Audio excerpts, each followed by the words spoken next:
In today's video, I'm going to show you how to set up return policies in your Shopify store. Whether you're a new store owner wanting to give your customers confidence, or you simply want to reduce confusion and streamline returns, this simple step-by-step guide will walk you through everything you need to know so you can grant access securely and with full control.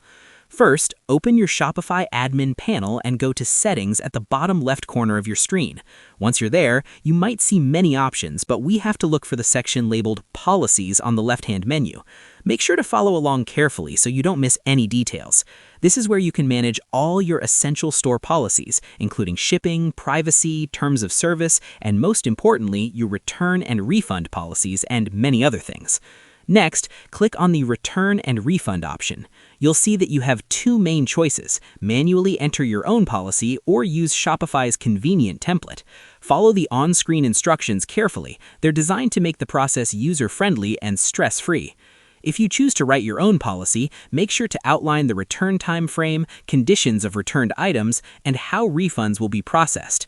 If you opt for the template, you can quickly include all best practice elements and still customize it to fit your store's needs. To make the process smoother, here are a few quick tips. Make sure you have your store's rules ready, such as acceptable return periods and item conditions. Doing this beforehand can save time and help prevent misunderstandings with customers. Once you've drafted or customized your policy, review it thoroughly for clarity and accuracy. After that, click Publish to implement it in your store. After publishing, your return policy will be live, providing transparency and helping build trust with your customers. It's also a good idea to revisit it periodically as your business grows to ensure it still meets your needs and customer expectations. And that's all there is to it. By following these simple steps, you'll be able to set up a clear and effective return policy in Shopify easily and efficiently. Thanks for watching, and I hope you found this tutorial helpful.